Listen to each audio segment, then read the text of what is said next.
একটা নির্মম সত্য কথা যদি আমাকে বলতে হয় সেটা হচ্ছে, আমরা যারা ভেবেছিলাম যে ডক্টর মোহাম্মদ ইউনূস রাষ্ট্র ক্ষমতায় আসার পরে বাংলাদেশের সাথে সারা পৃথিবীর সম্পর্কের একটা মানে ঘিময় পরিস্থিতি তৈরি হবে, সারা পৃথিবী লাফায়া লাফায় সেখানে বিনিয়োগ করবে, সারা পৃথিবীতে বাঙালিরা হাত চাইলেই ভিসা পাবে, সারা পৃথিবী থেকে মানে বাংলাদেশ একটা অনন্য উচ্চতায় পৌঁছে যাবে। বাস্তবতা হচ্ছে, যখন ডক্টর মোহাম্মদ ইউনূস রাষ্ট্র ক্ষমতায় বসলেন, পশ্চিমা বিশ্ব অনেকটা মুখ তুলে নিছে বাংলাদেশের উপর থেকে।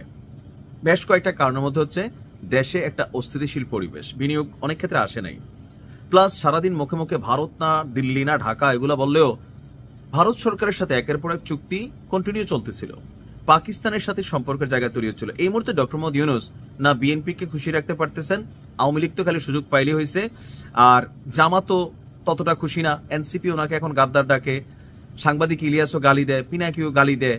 তিনি যে আসলে কার কাছে ভালো আছেন এটা জানি না, তবে তিনার আমলে বাংলাদেশের জন্য বেশ কিছু দুঃসংবাদ আসতেছে, বিশেষ করে মার্কিন যুক্তরাষ্ট্র থেকে।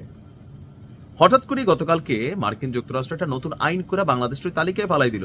এটা বাংলাদেশের জন্য পজিটিভ না, আমেরিকা যাবার স্বপ্নে কিন্তু ভাটা পড়ে যাচ্ছে।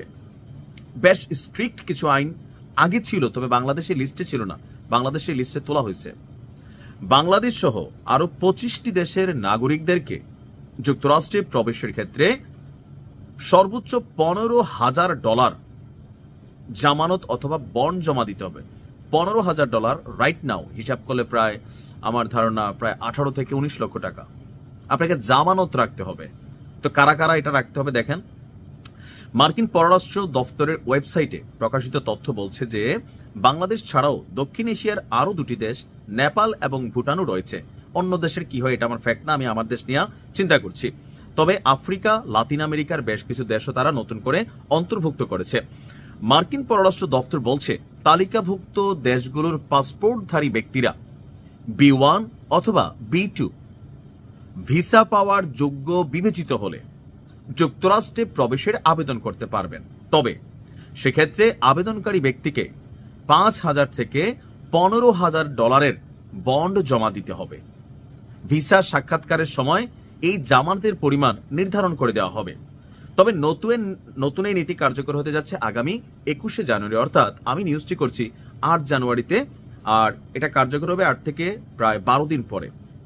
যারা যুক্তরাষ্ট্রে ভিজিট ভিসা, ট্যুরিস্ট ভিসা এই টাইপের ভিসাতে যাবেন, আপনাদেরকেও দিতে হবে। এখন ডিপেন্ড করবে 5,000 থেকে 15,000।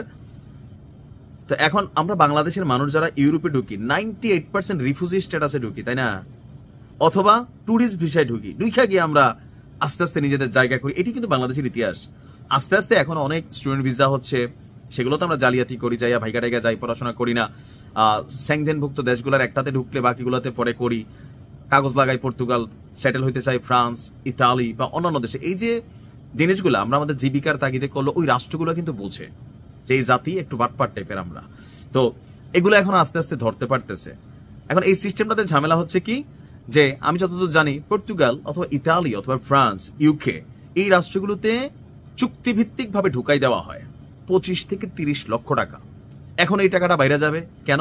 ওই যে আপনি ভিজিট ভিসায় ঢুকাই দিবে। এখন ভিজিট ভিসাটা আপনি যেখান থেকে নিবেন, তাদের এম্বাসি যুক্তরাষ্ট্রে আসলেই, বাংলাদেশে যে আমেরিকান এম্বাসি আছে সেখান থেকে বলে লাগবে, বাবা তোমার তো 7 লাখ থেকে 19 লাখ টাকার মধ্যে যে কোনো একটা অঙ্ক আপনাকে দিবে, এটা আপনি জামানত রাখতে হবে। যদি ভাগ্যা যান ওই দেশে গিয়া অবৈধ হন, তাহলে এই টাকা মাইর। বুঝতে পারছেন যে এই টাকাটা আপনি আর ফেরত পাবেন না। আবার ট্যুরিস্ট ভিসায় ঢুইকা যদি আপনি নাগরিকত্বের জন্য আবেদন করেন অথবা অন্য কোনো ভিসা চেঞ্জের চেষ্টা করেন, সেখানেও এই টাকা মাইর, আর ওই কাগজই তো হবে না। তার মানে যুক্তরাষ্ট্র আস্তে আস্তে সিস্টেমকে শক্ত করছে। আমরা সারাদিন আমেরিকার গালি দেই, কিন্তু বিশ্বাস করেন এই দেশের 99% মানুষ, ট্রাম্প যদি বলে যে বাংলাদেশে আমি ধরেন 1 লাখ হিন্দুকে এবং খ্রিস্টানকে ভিসা দিব, বিশ্বাস করেন এই আবেদন 1 কোটি হয়ে যাবে। আর এই 1 কোটির মধ্যে 90 লক্ষ পাবেন মুসলিম। অনেকে কবে না বেটা না আমি না, আরে ভাই তুই একটা ভিসা দিলে তুইও করবি এই কাজ। বাঙালি যাতে চরম লেভেলের বাটপার, মনে মনে কবে আল্লাহ ভিসাটা পাওয়ার পরে আমেরিকা ঢুকে আল্লাহ তওবা করে ফেলবো, আল্লাহ একবার খালি আমেরিকা যাইতে দেন। এটাই হচ্ছে বাংলাদেশের মানুষের ইমানি বাস্তবতা। বুঝতে পারছি? সারাদিন মুখে মুখে যতই বলেন, আপনারা যদি বলে ইউরোপের একটা ভিসা আছে 5 লাখ, নির্ঘাত হবে জায়গা জমি বেচা দৌড় দিবেন, সৌদিতে যাবেন না। বাস্তবতা না, দিন শেষে ওইটা নিয়েই বেশি সমালোচনা করি, যেটার কাছে যাওয়ার আমার যোগ্যতা নাই, যেটারে পাওয়ার আমার ক্ষমতা নাই। একটা ছোট্ট উদাহরণ দেই, বাংলাদেশে যখন দেখবেন কোনো আন্দোলন হয়, মনের সুখে মানুষ পাবলিকের গাড়ি ভাঙে। কেন ভাঙে জানেন? কারণ এই দেশে তথ্য সূত্র অনুযায়ী মাত্র 2-3% মানুষ ব্যক্তিগত গাড়ি ব্যবহার করে। তার মানে 97% মানুষ আমরা পার্সোনাল গাড়ি ব্যবহার করি না। কোনো কোনো তথ্য নেই যেটা 5%। এই যে গাড়িতে থাকা, গাড়িতে চড়া আর না চড়ার মধ্যে তো একটা সামাজিক বৈষম্য আছে, অর্থনৈতিক বৈষম্য আছে। তো হয় কি, যে আপনি ধরেন কঠোর রোদ্রের মধ্যে জ্যামে পড়ে আছে, ঢাকা শহরের পিচ ঢালা রোদ, চকচক করে পড়তেছে, আপনি ঘামতেছেন, ভাবি বোরকার মধ্যে টপ টপাইয়া, হ্যাঁ, আর বাচ্চাগুলার এরকম ফু দিতেছেন। পাশে দেখা যাচ্ছে গাড়ির মধ্যে বসে একজন লোকের বাচ্চা, তার আইসক্রিম খাচ্ছে, গলতেছে না। আপনার বাচ্চার আইসক্রিম কিনা খাওয়ার আগে টপাই টপাই পড়ে যেতেছে। বাস্তবতা তো এটাই, তাই না? আমরা জ্যামের মধ্যে দেখি, আমি অনেক সময় দৃশ্যগুলো অবলোকন করি যে কি ঘটে আশেপাশে। আর গাড়ির মধ্যে থাকা সেই বাচ্চার মা খুব সুন্দর সাজ দিছে, গলে নাই, ভাবির পাউডার দিয়ে আইছিল, আপনিও জানতেন না। ওই রৌদ্রের মধ্যে ভাবিরে দেখা এতলা পাউডার দিছ, কয়জোট করছো মেকআপ, ঘামের দুর্গন্ধ। তো গাড়িতে থাকা যে ভাবি, চেহারাটা খুব চকচক দেখা যাচ্ছে, ওই যে মেকআপ যা দিয়ে আসছিল গ্লাস দিয়ে তাই দেখা যাচ্ছে। বাচ্চাটা আইসক্রিম খাচ্ছে, ভেতরে গান বাজতেছে, আহা কি আনন্দ, আকাশে বাতাসে। এই গান শুই না পাশে থাকা রিক্সায় অটোতে থাকা মানুষের মেজাজ গরম হইতে থাকে কোনো কারণ ছাড়াই। তার মধ্যে তখন ফিল হয় বৈষম্যের জায়গা। আর এই যে ফিলিংস গুলা যখন কোনো আন্দোলন হয়, এই যে গাড়ি দেখলেই ভাই বিস্ফোরে।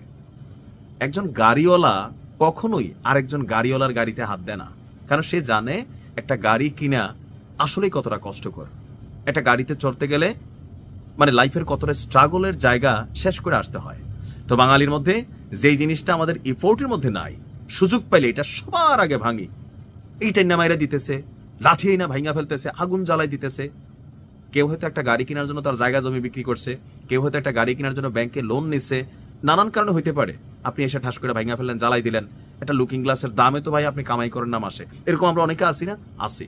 তো আমেরিকার বেলায় আমার কাছে মনে হয়, ইউরোপ আমেরিকার বেলায় বাংলাদেশের যে আমরা এক শ্রেণীর মুসলিম আছি, সারাদিন গাইল্লাই তলে তলে আমরা ইউরোপে যাওয়ার লাগাই বিভিন্ন জায়গায় টাকা দিয়ে রাখছি, আর যার কোনো গতি নাই তে মিডিল ইস্ট। এটা হচ্ছে ফ্যাক্ট। তবে ট্রাম্পের এই আইনে অনেক ধরনের পরিবর্তন এখানে সামনে আসতে যাচ্ছে। আর এই জিনিসগুলো ডক্টর মোহাম্মদ ইউনূসের সরকারের আমলেই ঘটতেছে। রাজনীতিবিদরা বলতেছেন যে দেখো দেখো, এখন এখানে কি ডক্টর ইউনূসের কোনো ভূমিকা আছে? কিছুটা আছে। কারণ আমেরিকা রাষ্ট্রের প্রধানদেরকে দেখা দেখা, বিশেষ করে ট্রাম্প, তারা সম্পর্ক তৈরি করে, আবার নষ্ট করে, টাইট দেয়, আবার ছাড়ও দেয়। তো আমরা মনে করি ডক্টর ইউনূস আগামী অল্প কয়েকদিন ক্ষমতায় আছেন, তিনি থাকাকালীন এই যে বিষয়গুলো নিয়ে বাংলাদেশের উপর যে লিস্টে তোলা হচ্ছে বা চাপগুলো দেওয়া হচ্ছে, এগুলোতে তিনি তার চ্যানেল বা লিঙ্ক ব্যবহার করে আমরা চাই বাংলাদেশের জন্য কিছু পজিটিভিটি করাবেন। ভালো থাকুন, আসসালামু আলাইকুম।